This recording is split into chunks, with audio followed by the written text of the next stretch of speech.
मेरे पीछे दोहराइए। पृथ्वी पर विचरण करते हुए आपने अपनी जीविका कैसे चलाई?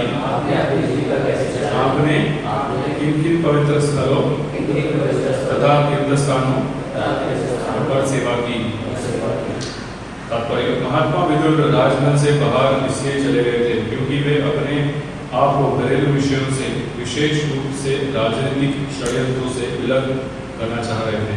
जैसा कि इसके पूर्व उल्लेख किया जा चुका है, दुर्योधन उन्हें शुद्राणी पुत्र कहकर उनका एक प्रकार से अपमान कर चुका था। यद्यपि किसी की दादी के विषय में मजाक करना कोई नई बात नहीं है। महात्मा विदुर की माता शुद्राणी होते हुए भी दुर्योधन की दादी लगती थी और कभी कभी दादी तथा नातियों के बीच ऐसा मजाक चलता है। क्योंकि यह छिटाकशी एक वास्तविकता थी, अतः महात्मा विदुर को यह तैयारी की अवस्था वानप्रस्थ आश्रम कहलाती है। अर्थात ऐसा विरक्त जीवन जिसमें पृथ्वी भर में विचरण करके तीर्थस्थलों का दर्शन किया जाता है। भारत में वृंदावन, हरिद्वार, जगन्नाथपुरी तथा प्रयाग जैसे तीर्थस्थलों में अनेक महान भक्त है जो मनुष्य आध्यात्मिक उन्नति करने के इच्छुक है। उनके लिए वहाँ मुफ्त लंगर अन्न क्षेत्र चलाए जाते हैं। महाराज युधिष्ठिर यह जानने हेतु उत्सुक थे कि क्या महात्मा विदुर अपना जीवन निर्वाह ऐसे लंगर से कर रहे थे। ओम अज्ञानतिमिरान्धस्य ज्ञानाञ्जनशलाकया चक्षुरुन्मिलितं येन तस्मै श्रीगुरुवे नमः। श्रीचैतन्यमनोभीष्टं स्थापितं येन भूतले स्वयं रूपा कदा मह्यं ददाति स्वपदान्तिकं। वन्देऽहं श्रीगुरौ श्रीयुतापदकमलं श्रीगुरून् वैष्णवांश।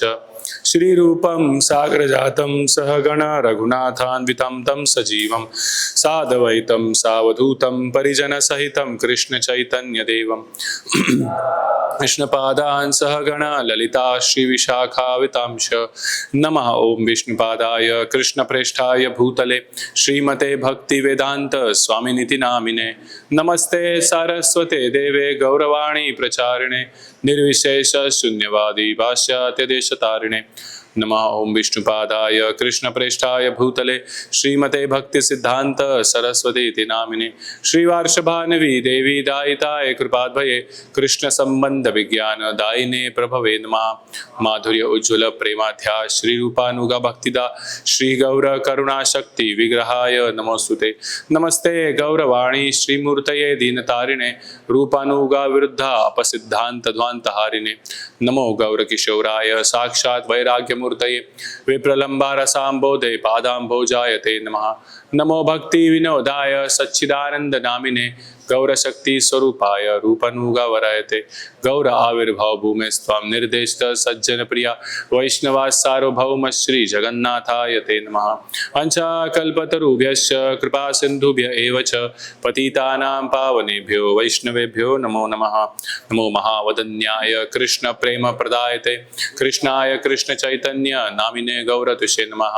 पंचतत्वात्मकं कृष्णं भक्तरूपा स्वरूपकं भक्तावतारं भक्ताख्यं नमामि भक्त शक्तिकम।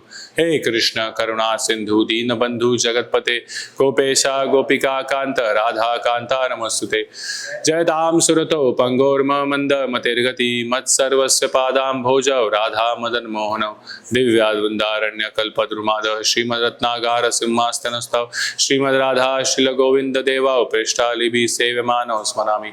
श्रीमान रासरसारंभी वंशीवट ततस्थित कर्षन्वेणु सुनिर्गोपिर गोपीनाथाय श्रीयस्ना।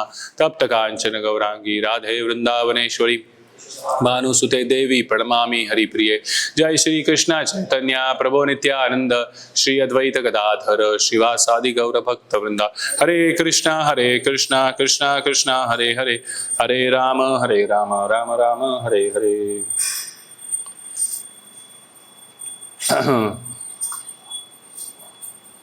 तो इस चैप्टर का नाम है धृतराष्ट्र द्वारा गृह त्याग। इसमें विदुर का आगमन दिखाया है। विदुर जी वापस हस्तिनापुर आते हैं पिलग्रिमेज टूर करके, और यहाँ पे युधिष्ठिर महाराज उनको प्रश्न पूछ रहे हैं।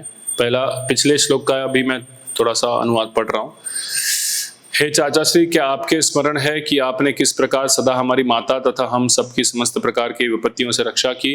आपके पक्षपात ने पक्षियों के पंखों के समान हमें विषपान तथा अग्निदाह से बचाया था। तो युधिष्ठिर महाराज यहाँ पे अपना कृतज्ञता दिखा रहे हैं कि महात्मा विदुर की वजह से उनका संरक्षण भी हुआ। और इस श्लोक में पूछ रहे हैं कि पृथ्वी पर विचरण करते हुए अपनी जीविका कैसे आपने निभाई और चलाई, और आपने किन किन पवित्र स्थलों और तीर्थ स्थलों पर सेवा की। तो सबसे बड़ा तो प्रभुपाद तात्पर्य बहुत अच्छे से लिख रहे हैं, 3-4 पॉइंट्स है, हम इसको कवर करने का प्रयास करेंगे। प्रभुपाद तात्पर्य में लिखते हैं कि महात्मा विदुर एक तो रॉयल फैमिली से थे, क्षत्रिय थे, इतने साल बड़े बड़े महलों में रहे हुए हैं, है कि नहीं। बड़े बड़े महलों में रहने के बाद जब भी उनको अपमानित किया गया, किसके द्वारा?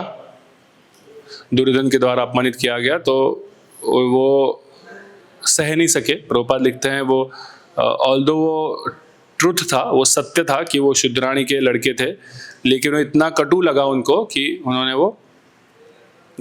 वो भी घर छोड़ के चले गए।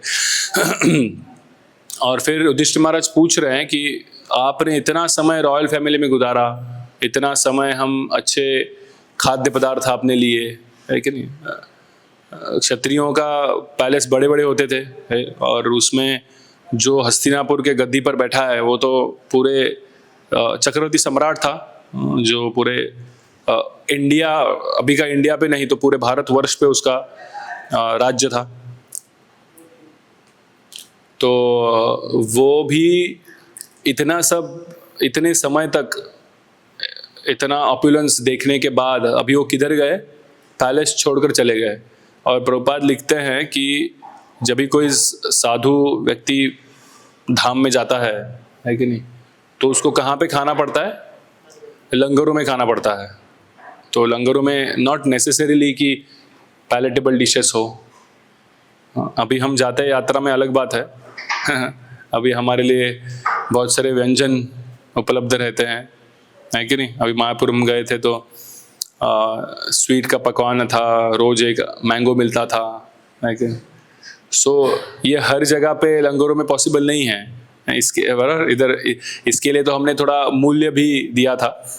बट लंगरों में जहाँ पे खाना, अभी विदुर जो है ये एक तो राजा के समान ही थे, राजा के भाई थे, धृतराष्ट्र के भाई थे।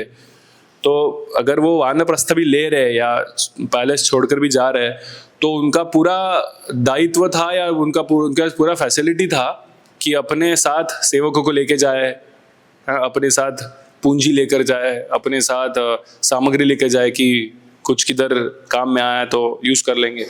बट इससे क्वेश्चन से पता चल रहा है कि एक्चुअली वो कुछ लेके नहीं गए थे, वो सिर्फ अपने खुद को यहाँ से पैलेस निकाल कर निकल गए, अपना धनुष रख दिया और वानप्रस्थ लेना मीन्स कि ये सब त्याग कर, प्रभुपाद लिख रहे हैं ना कि उनको संसारिक जीवन में से, जीवनी में से, रादर संसारिक बोलने से अच्छा भी कहाँ ये स्पेसिफिकली बोला है कि राजनीतिक षड्यंत्रों से, राजनीति में थे वो। अभी राजनीतिक लोग कैसे उच्च कोटि का जीवन जगते हैं, रहते हैं, क्योंकि क्षत्रिय है। बट वो छोड़कर वो कुछ लेकर नहीं गए अपने साथ, कंप्लीटली भगवान पे निर्भर होकर चले गए कि जो भी मिलेगा तीर्थ क्षेत्रों पर उसको मैं सेवन करूंगा। तो लंगरों में इतना पैलेटेबल डिशेस मिलता नहीं है, इतना अच्छे डिशेस नहीं होते या इतना अच्छा व्यंजन नहीं होते। तो इसलिए युधिष्ठिर महाराज थोड़े व्याकुल है विदुर के लिए कि आपने सच में, क्वेश्चन पूछा है, आपने सच में ऐसे तीर्थ सालों पर लंगर में खाना खाया? कैसे अपना गुजारा किया आपने? तो एक आउट ऑफ क्यूरियोसिटी भी है और आउट ऑफ क्या बोल सकते हैं, काइंडनेस भी है कि अरे महात्मा विदुर इतने घराने से होकर भी बाहर जाकर वो लंगरों में खाना खाए तीर्थ क्षेत्रों पर। तो एक अंडरस्टैंडिंग यहाँ पे आता है कि जब भी साधु को ये सब चीज़ें छोड़नी पड़ती है। वानप्रस्थ क्या है? वानप्रस्थ बोलता है कि हमें सांसारिक जीवन में से छोड़ के सब बाहर निकलना है। और ये एडवाइस, ये आश्रम सबके लिए है। कभी ना कभी कोई जो ब्रह्मचारी है वो भी वो स्तर पर पहुंचेगा, जो गृहस्थ है उसको वानप्रस्थ लेना पड़ेगा। तो ये सब भौतिक चीज़ों से अनासक्त होकर हमको भी कभी छोड़ के जाना है। तो उसके लिए रेडी होना चाहिए कि लंगरों में जाकर रहना, जो भी फैसिलिटी मिले तीर्थ स्थलों पर रहने के लिए उसमें गुजारा करना। कि मूल उद्देश्य क्या है कि ये जो हमारा भौतिक आसक्ति है ऑपुलेंस के प्रति या सुविधाओं के प्रति, उससे क्या होना, डिटैच होना है कि नहीं। तो वही जीवन भर लेके चलेंगे, सांसारिक जीवन से अटैच रहेंगे।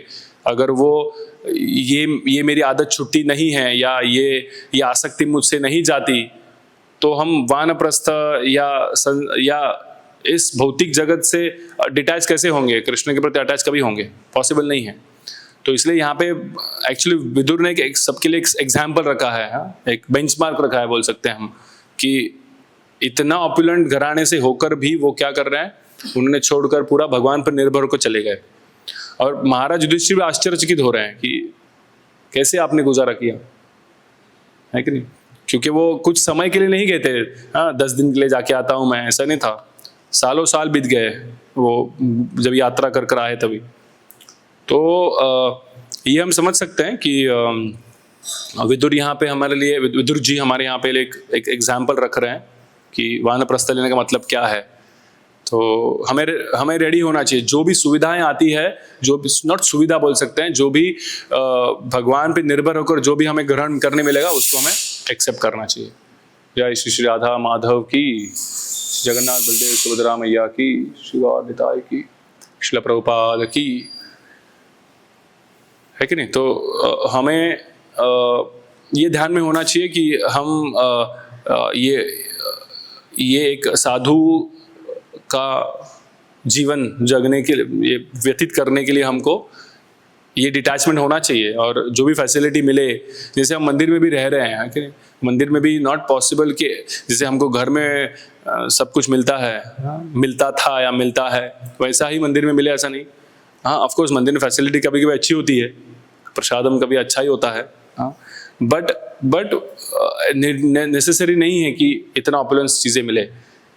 और जो भी मिले उस पर हमको क्या रहना चाहिए, संतुष्ट रहना चाहिए कि this is what Lord is giving to me, that this is with arrangement is done by the Lord, I should be ready to accept. वानप्रस्थ लेते उससे और भी ज़्यादा कठिनाई आ सकती है। वानप्रस्थ मतलब एक्चुअली जाना है वन में, तो वहाँ पे तो नो फैसिलिटी ना, कोई मंदिर बना हुआ नहीं है या बड़े बड़े लंगर नहीं बने हुए हैं। जो भी मिलेगा दाल रोटी सब्जी चपाती वी शुड हैव।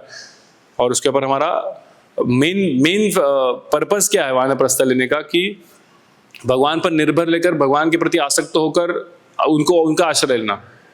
तो अगर हम जैसे वो कहाँ गया है ना, श्लोक है ना, देह क्या है श्लोक, देह पत्र कलत्रादिषु आत्मसन्न्यासो सत्सपि, बोला गया कि भागवतम बोलता है कि देह अपत्र कलत्रादिषु, सब लोग है, मैं, मेरा खुद देह, मेरे आप्तजन, मेरी वाइफ, मेरे घर वाले, इनके सब पर हम डिपेंडेंट रहते हैं, ये हमको प्रोटेक्ट करेंगे। बट वो कैसे हैं, असत स्वपी, वो सब असत है, टेम्पररी है। तो इनके ऊपर भरोसा रखकर हमारे पोजेशंस के ऊपर हम निर्भर होकर नहीं जी सकते। हमके भगवान के ऊपर भरोसा रखना चाहिए कि जो भी एक बार वानप्रस्थ लिया या एक बार ये मटेरियल ऑपुलेंस का त्याग कर लिया, कि भगवान के ऊपर निर्भर कर जो मिलेगा उस पर हमें अपना उदर निर्वाह करना चाहिए। ये विदुर जी हमको यहाँ पे बता रहे हैं। सेकेंड पॉइंट जो आता है वो प्रभुपाद यहाँ पे लिख रहे हैं कि तीर्थानि क्षेत्र मुख्यानि सेवितानि भूतले। तो अभी प्रभुपाद यहाँ पे उसका अनुवाद ऐसे कर रहे हैं कि आपने किन किन पवित्र स्थलों तथा तीर्थ स्थानों पर सेवा की।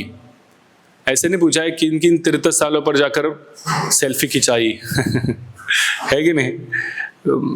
मैं लेक्चर सुना था, महाराज बोलते हैं कि आजकल लोगों में फैशन हो गया है कि तीर्थ स्थलों पर लोग जाके क्या करते हैं, फोटो खींचते हैं, सेल्फी खींचते हैं, फोटो खींचते हैं। बट एक्चुअली तीर्थ स्थल पर जाके क्या करना है, सेवा करने को बोला गया है कि नहीं, सेवा करना। क्योंकि तीर्थ स्थलों पर कौन रहता है, साधु वैष्णव रहते हैं। तो सर्विंग धाम, अभी सर्विंग डिवोटीज तो हम समझ सकते हैं, सर्विंग धाम मीन्स भी क्या हो गया, धाम भी इस कृष्ण से डिफरेंट नहीं है। वृंदावन धाम हो गया, जो भी धाम है वो कृष्ण से अलग नहीं है, भिन्न नहीं है। तो जब भी हम धाम की सेवा कर रहे हैं, धाम में जाके हम किधर भगवान के मंदिर में जाकर हम झाड़ू पोछा कर रहे हैं, या वहाँ पे जाके जो वैष्णव उनको प्रसादम सेवा कर रहे हैं, ये जो भी छोटी मोटी सेवा हम कर सकते हैं धाम में जाकर, वो क्या काउंट होती है?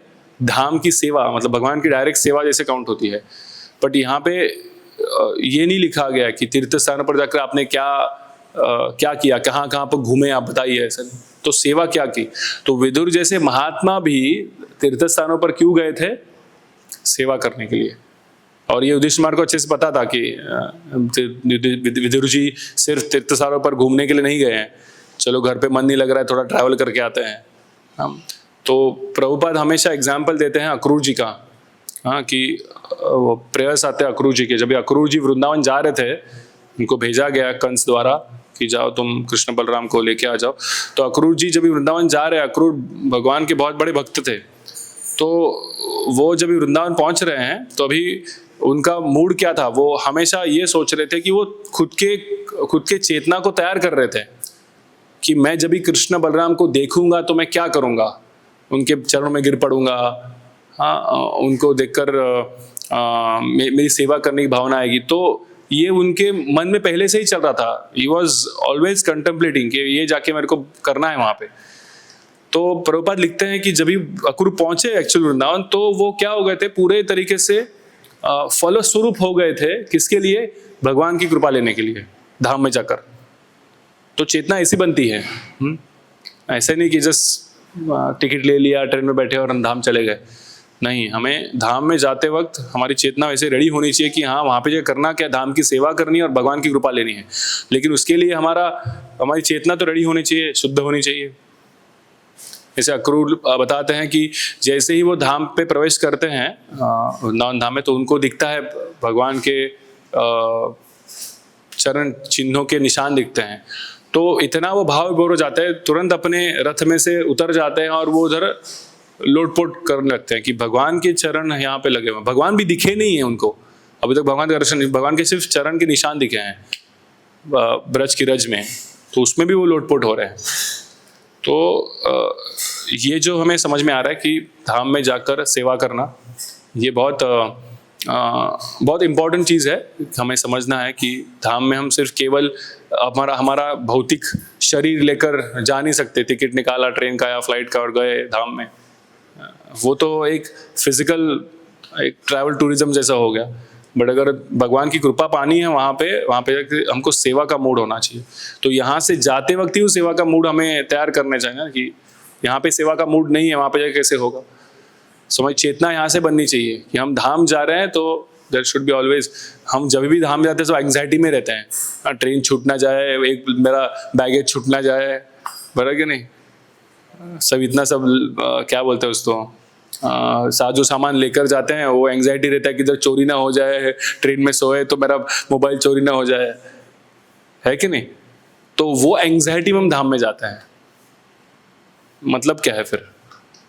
सो इसलिए जब भी वानप्रस्थ होता है, जब भी ये धाम जाना होता है, तभी एक्चुअली सब पोजीशंस क्या होने चाहिए, हमको त्याग कर वानप्रस्थ लेना होता है। वो विदुर जी यहाँ पे बता रहे हैं कि नॉट दैट वी कीप, हमारे चेतना में अटैचमेंट रहे हमारे भौतिक चीज़ों के प्रति, आसक्ति प्रति, या भौतिक सराउंडिंग्स के प्रति, और हम धाम जाए तो सेवा नहीं होगी हमारे धाम में। जब भी भौतिक चीज़ों से अनासक्त होकर उनको त्याग कर हम जाएंगे, तभी क्या होगा, तभी वो धाम में जाके सेवा हो जाएगी। तो ये यहाँ पे हमको विदुर जी से देखने मिल रहा है। और एक तीसरा पॉइंट आता है बहुत अच्छा, इसके ऊपर थोड़ा हम ज़्यादा चर्चा करेंगे।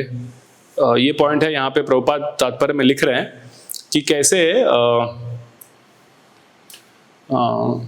विदुर ने यहाँ पे, ये पहले भी हुआ है लेकिन प्रभुपाद यहाँ पे वापस उसका एम्फोसाइज कर रहे हैं या उसको वापस बताने का प्रयास कर रहे हैं। वो है दुर्योधन द्वारा जो विदुर जी का अपमान हुआ था, उसके बारे में प्रभुपाद लिख रहे हैं कि जब भी दुर्योधन ने विदुर जी का जैसे अपमान किया, तो विदुर जी एक महान भक्त थे, विदुर थे दुर्योधन के चाचा थे, है कि नहीं। तो उनके पास वैसे देखा जाए तो पोजीशन भी बड़ा था, राजा के भाई है, दुर्योधन तो प्रिंस है।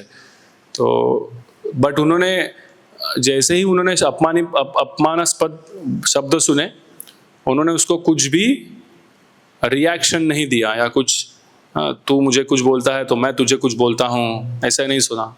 टिट फॉर टैट, हाँ आजकल हम सुनते हैं ना, आजकल यही सिखाया जाता है, बट वैसा नहीं किया उन्होंने। क्या किया, तुरंत इनफ, अभी समझ गया कि ये मेरे जीवन के लिए एक उपदेश है, और वो वहाँ से निकल गए। लेकिन वो समझा कैसे जा सकता है, तो उसके लिए हमें समझना है कि जैसे विदुर जी ने ये समझा चीज़ कि हर चीज़ के, हर रिएक्शन के, या जो भी चीज़ हमारे जीवन में हो रहा है उसके 3 कारण हैं, 3 मूलभूत कारण हैं।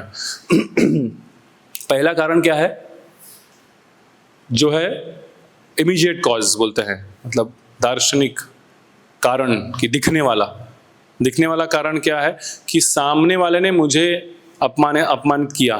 तो विदुर सोच रहे कि दुर्योधन ने मुझे अपमानित किया, ये इमीडिएट कॉज है। हाँ, इमीडिएट कॉज। तो इमीडिएट कॉज में ये इमीडिएट कॉज होने के बाद भी जब से हम लोग ऐसे अपमानास्पद होते हैं किसी सामने वाले से, तो हम तुरंत, हमारा भी एंगर बढ़ जाता है, इजंट इट? नॉर्मल है ये। किसी ने हमको अगर अपमानास्पद किया, हम लोग भी तुरंत ए बोला तो बी, राइट? तो हम लोग भी तुरंत उसको आर्ग्यू करना चालू करते थे। बट यहाँ पे हम देख रहे हैं विदुर को पता है कि यहाँ पे 3 कारण हैं, सिर्फ एक दुर्योधन ही कारण नहीं है मेरे अपमान के लिए। तो वो पहले इमीडिएट कॉज, जो दार्शनिक कारण है, उसके लिए रिएक्ट नहीं कर रहे हैं, क्योंकि एक्चुअली दूसरा कारण क्या है, एक हो गया इमीडिएट कॉज, दूसरा कारण क्या होता है रिमोट कॉज। रिमोट कॉज मतलब हमारे कर्म। तो यहाँ पे विदुर ये भी समझ रहे हैं कि दुर्योधन मुझे अपमानित कर रहे हैं, ये तो एक दार्शनिक कारण हो गया, बट एक कर्म का सिद्धांत भी है कि मैंने किसको तो पहले अपमानित किया था, इसलिए मैं अभी अपमानित हो रहा हूँ, राइट? तो इधर सोच, एक एक्स्ट्रा स्टेप उनका सोच हो रहा है कि नहीं, दूसरा कारण भी है कि क्योंकि मेरे कर्म का रिएक्शन है ना। भौतिक जगत में कुछ भी अपमानास्पद सुनना, कुछ भी लॉस होना, या कुछ मेरे लिए कुछ भौतिक रूप से मेरे लिए कुछ गलत होना, ये हमारे कर्मों का रिएक्शन है। ये तो क्लियर है, किसी को डाउट है इसमें? नहीं। तो जब ही एक इमीडिएट दूसरा कॉज हो रहा है, रिमोट कॉज हो रहा है, तो यह समझ में आ रहा है कि मेरे कर्मों के रिएक्शन के लिए क्या हो रहा है, दुर्योधन क्या हो रहा है, सिर्फ कारणीभूत हो रहे हैं। और तीसरा कॉज क्या है, अल्टीमेट कॉज, मतलब सैंक्शन कौन कर रहा है, भगवान कर रहे हैं। तो जब भगवान का इंटरेक्शन, भगवान का इंटरफियरेंस इसमें हो रहा है, ये जब पता चलता है कि नहीं, ये भगवान ने सैंक्शन किया हुआ है, दुर्योधन जैसा व्यक्ति मेरा अपमान कर रहा है, विदुर सोच रहा है, तो भगवान ने अप्रूव किया ना ये। तो भगवान ने अप्रूव किया मतलब भगवान मुझे कुछ सीख देना चाहते हैं कि this is time to take vanaprastha now. तो ये सोच क्यों पाए, बिकॉज वो पहले कॉज पर रुक नहीं गए कि नहीं, दुर्योधन ही मेरे अपमान के लिए कारणीभूत है। जब ही वो सोचा जाता है कि दुर्योधन ही मेरे अपमान के लिए या ये व्यक्ति मेरे अपमान के लिए कारणीभूत है, तभी एंगर आता है, या तभी हम उसको फायर बैक करते हैं, या उसको भी उल्टा बोलने का प्रयास करते हैं। बट जब ही हमें पता है कि उसके पीछे और 2 कारण हैं, मेरे कर्म भी है और भगवान का कुछ संकेत है मेरे लिए, वो क्या है वो जानने का प्रयास करना, ये सिर्फ शुद्ध भक्त कर सकते हैं, जो विदुर हमको यहाँ पे दिखाने का प्रयास कर रहे हैं, है कि नहीं? विदुर ने ऐसा नहीं सोचा कि अभी दुर्योधन ने अपमानित कर लिया तो मेरे पास ज्यादा पावर है, या मैं इससे बड़ा हूं, मैं जाके धृतराष्ट्र को प्लीड करूंगा, मेरा भी पॉइंट डालूंगा आगे, है कि नहीं? किसने अपमान किया तो प्रभु जी मेरा भी सुन लीजिए, हाँ उसने मेरे को ऐसा अपमान किया, वो नहीं किया उन्होंने सीधा समझा कि ये भगवान का कुछ संकेत है कि मुझे कुछ सीख मिल रही है इसमें से, मुझे कुछ सीख लेनी है इसमें से। तो भगवान बता रहे हैं कि अभी इनफ ऑफ पॉलिटिक्स एंड सांसारिक जीवन, अभी वानप्रस्थ ले लो। तो इसलिए वो तुरंत, ये ऑफ कोर्स शुद्ध भक्त ही ये इस तरीके से सोच सकता है, हमारे लेवल पर ये सोचना बहुत मुश्किल है, बट हमें इसमें से क्या मिल रही है, सीख मिल रही है। ऐसे बहुत सारे एग्जाम्पल्स है भागवतम में आते हैं। जैसे एग्जाम्पल आता है ध्रुव महाराज का। ध्रुव महाराज को जब ही उसकी स्टेप मदर या दूसरी माता ने, का नाम क्या था, सुरुचि, सुरुचि, हाँ, जो सुरुचि दूसरी उत्तानपाद की दूसरी वाइफ थी, दूसरी पत्नी थी, उन्होंने ध्रुव महाराज को क्या किया? अपमानित किया, कहा कि तुम्हें राजा के गोद पर बैठने का हक नहीं है, बिकॉज आप मेरे वुम से आपका जन्म नहीं हुआ है, मेरे कोख से आपका जन्म नहीं हुआ है। तो अगर आपको राजा के गद्दी पर बैठना है तो मेरे कोख से जन्म लेना अगले टाइम, तभी आपको उधर ये मिलेगा। और उसने उसने अपमानित कर दिया। और ध्रुव महाराज बहुत, थोड़ा दिखाइए फोर्थ कैंटो, कौन सा है? फोर्थ कैंटो श्लोक हम पढ़ेंगे थोड़ा, बहुत अच्छे श्लोक है इसमें। Fourth canto 8th chapter. Dhruv Maharaj बहुत क्रोधित हो गए कि मतलब ऐसा बताया गया कि वो इतना अपमानास्पद हो गए कि वो अंदर से पूरा जल रहे थे। हाँ, इतना अपमानास्पद हो गए। अभी वो किसके पास गए? अपनी मदर के पास, जिनका नाम था सुनीति के पास गए। अभी अपने बच्चे को कोई माँ जब भी देखती है कि अपने बच्चे का अपमान हुआ है या बच्चे को दुख हो रहा है, बच्चा जब भी रो रहा है, तो माँ का क्या होता है? माँ को भी तो रोना आता है, माँ को भी दुख लगता है कि अपमानास्पद हुआ, मेरे बच्चे को अपमान किया गया। तो वहां पे वो भी अपमानास्पद होती है, लेकिन उसका रिएक्शन देखो क्या है। अभी गो टू पॉइंट नंबर, श्लोक नंबर, हाँ, टेक्स्ट नंबर 10। ट्रांसलेशन रखो, सिर्फ अंदर मत जाओ। अच्छा, यहाँ पे ऐसे दिखता नहीं है, ठीक है, मैं पढ़ता हूँ, आप मुझे दीजिए वो मुझे। तो हम पढ़ रहे हैं 4 स्कंद से 8वां अध्याय, जिसका शीर्षक का नाम है Dhruv Maharaj leaves home for the forest. श्लोक संख्या है 10। जब बालक ध्रुव महाराज अपने पिता की गोद में जाने का प्रयत्न कर रहे थे, उसकी माता सुरुचि को उस बालक से अत्यंत ईर्ष्या हुई और वह अत्यंत दंभ के साथ इस प्रकार बोलने लगी, जिससे कि राजा सुन सके। तो किसको ईर्ष्या हो रही है? सुरुचि को ईर्ष्या हुई है, ठीक है। सुरुचि ने ध्रुव महाराज से कहा कि बालक, तुम राजा की गोद का या सिंहासन बैठने योग्य नहीं हो। निस्संदेह तुम भी राजा के पुत्र हो, किंतु तुम मेरी कोख से उत्पन्न नहीं हो, अतः तुम अपने पिता की गोद में बैठने के योग्य नहीं हो। ये ठीक है, ठीक है। हाँ, ये बहुत इंपॉर्टेंट है। अभी मैत्रेय मुनि बता रहे हैं, ये किसको बता रहे हैं? ये विदुर को। हे विदुर, जिस प्रकार से लाठी से मारा गया सर्प फुफकारता है, उसी प्रकार ध्रुव महाराज अपनी विमाता के कटु वचनों से आहत होकर क्रोध से तेजी से सांस लेने लगे। जब उन्होंने देखा कि पिता मौन है और उन्होंने प्रतिवाद नहीं किया, तो उन्होंने तुरंत उस स्थान को छोड़ दिया और अपनी माता के पास गए। ये क्रोधित हो रहे थे, 5 साल का लड़का क्रोधित हो रहा है जस्ट थोड़े अपमान से कि उसको सीट पर बैठने नहीं दिया। हाँ, सोचो हमारा क्या हालत होगा अगर हमको बोला गया कि सीट पे मत बैठो, हमारा कितना। हाँ, जब ध्रुव महाराज अपनी माता के पास आए तो उनके होठ क्रोध से कांप रहे थे और वे सिसक कर जोर से रो रहे थे। रानी सुनीति ने अपने लाडले को तुरंत गोद में उठा लिया और अंतपुर के वासियों ने सुरुचि के जो कटु वचन सुने थे उन सबको विस्तार से सुनाया। इस तरह सुनीति अत्याधिक दुखी हुई। अभी वो भी दुखी हुई, इस प्रकार बोली। अभी उसके पास भी ऑप्शन था, रिवेंज, टिट फॉर टैट, है कि नहीं? जाके उत्तान के पास मांगो, मुझे राइट दो, या हाँ मेरा राइटफुल बच्चे को अपने गोदी बिठाओ। पर उसने क्या किया देखो,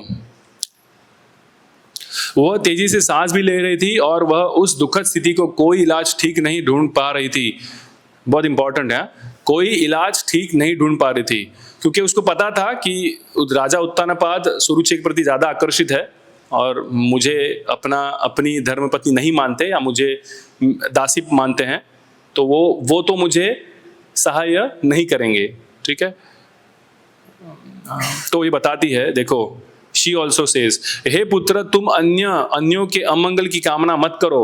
first point. Now she is saying, वो भी क्या हो रही है, जल रही है अंदर से, लेकिन अपने बच्चे को क्या बता रही है कि तुम दूसरे के अमंगल की कामना मत करो। दूसरा मतलब यहाँ पे कौन है दूसरा? सुरुचि के बारे में वो सोच रही है। सुरुचि के अमंगल की कामना मत करो।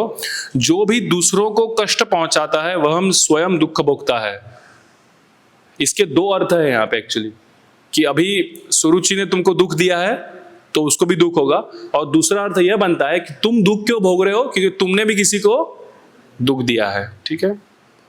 सुनीति ने कहा, प्रिय पुत्र, सुरुचि ने जो कुछ भी कहा है वह ठीक है, क्योंकि तुम्हारे पिता मुझको अपनी पत्नी तो क्या अपनी दासी तक नहीं समझते, उन्हें मुझको स्वीकार करने में लज्जा आती है। अतः यह सत्य है कि तुमने एक अभागी स्त्री के कोख में जन्म लिया और तुम उसके स्तनों पर दूध पीकर ओके ठीक है। प्रिय पुत्र, तुम्हारी विमाता सुरुचि ने जो कुछ कहा है, यद्यपि वह सुनने में कटु है किंतु सत्य है। अतः यदि तुम उसी सिंहासन पर बैठना चाहते हो जिसमें तुम्हारा सौतेला भाई उत्तम बैठेगा, तो तुम अपना ईर्ष्या भाव त्याग कर तुरंत अपनी विमाता के आदेशों का पालन करो। तो अगर सीट पे बैठना है तो ईर्ष्या मत करो। पहले क्या बोला, उसके बारे में अमंगल मत सोचो। दूसरा बोल रहा है उसके प्रति ईर्ष्या भी मत करो। तुम्हें बिना विसी विलंब के पुरुषोत्तम भगवान के चरण कमलों की पूजा में लग जाना चाहिए। समझ में आ रहा है? इसमें भी 3 कारण बताए गए हैं। इनडायरेक्टली सुनीति ध्रुव महाराज को 3 कारण बता रही है कि वो कारणीभूत है, लेकिन उसके प्रति दुस्साहस मत रखो, और जो कर्म करता है वो भोगता है। और तीसरा कौन है? अल्टीमेटली भगवान का शेल्टर लेना ही संभव है। बिकॉज सुनीति भी भक्त थी, तो वो अपने पुत्र को सही समय पर बता पा रही है। अगर दूसरी कोई भक्त नहीं है तो क्या बोलेगी, चलो हम रिवेंज करते हैं, हाँ राइट्स, मेरे भी राइट्स है कुछ, हाँ राइट कि नहीं हो रहा वैसे। तो हम देखते हैं कि कितना भागवतम हमें कितने अच्छे से ये पॉइंट बता रहा है यहाँ पे कि कैसे सुनीति भी जो है ध्रुव महाराज को बताती है कि वो भी पेन में है, लेकिन वो ध्रुव महाराज को पेन के लिए रिवेंज करने नहीं बोल रही है या फाइट करने के लिए नहीं बोल रही है। वो क्या बोल रही है, कंट्रोल करो। हाँ, तो ये कंट्रोल से एक्चुअली होता क्या है?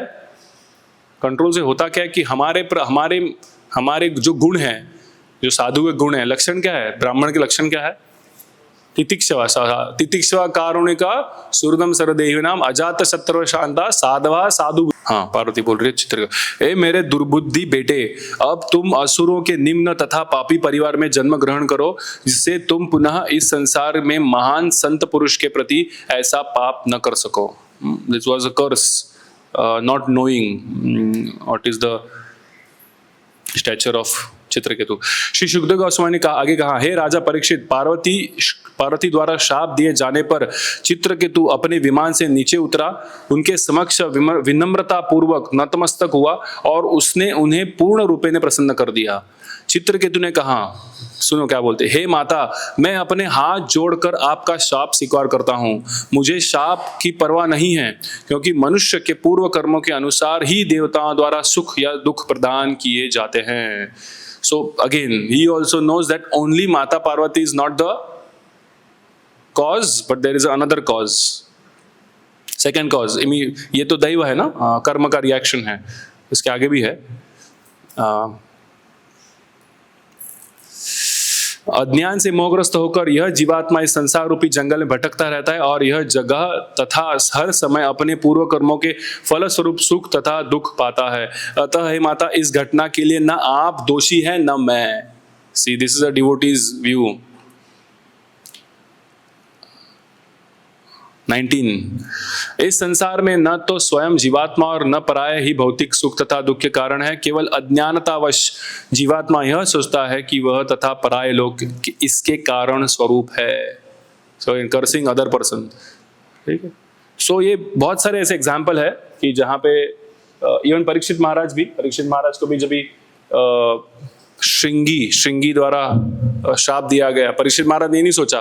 प्रभुपाद लिखते हैं परीक्षित महाराज तो इतने बड़े भक्त है, राजा है, कि वो काउंटर कर सकते थे, तो ब्राह्मण पुत्र था श्रृंगी, बट उन्होंने ऐसा नहीं सोचा। उन्होंने सोचा कि भगवान की संकेत है मेरे लिए, और तुरंत उन्होंने अपना राज्य छोड़कर वो सुखदेव गोस्वामी के पास गए, पूछने लगे कि क्या कर्तव्य है 7 दिन, जिनका मृत्यु 7 दिन 7 रात में होने वाला, उसका क्या कर्तव्य बताइए।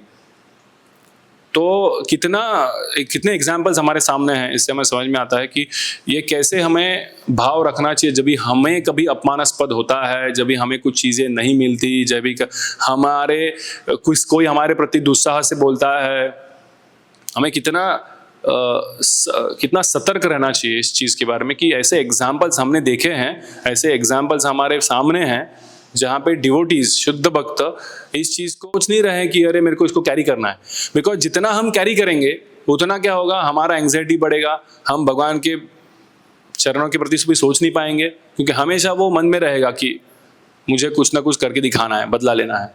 बट अगर हम उसको त्याग कर देंगे, उस चीज़ को नज़रअंदाज कर देंगे, समझ कर कि ये व्यक्ति अकेला कारण नहीं है चीज़ के लिए, इसमें दैव्य भी है, इसमें भगवान का हस्तक्षेप भी है, जी है, ध्रुव महाराज या सुनीति है, परीक्षित महाराज है, हमको ये सीख दे रहे हैं कि हमें कभी भी वेंजेंस या क्या बोल सकते हैं उसको, बदला लेने का भाव नहीं रखना चाहिए। अगर अपमानित हो रहे हैं हम तो अपमान स्वीकार कर देना चाहिए, क्योंकि हमारा इस भौतिक जगत में हमारा समय देखा जाए, अगर कृष्ण के एंगल से देखा जाए, जैसे प्रभुपाद फर्स्ट टाइम प्रभुपाद जब ही फ्लाई किए थे फ्लाइट में, पता है कौन सा जर्नी था, किसको पता है? New York to San Francisco, first time Prabhupada. Outside world it is not purification, it is they don't consider also the Lord is there and he is approving it. They just consider that one person is only responsible for this insult, I will take vengeance.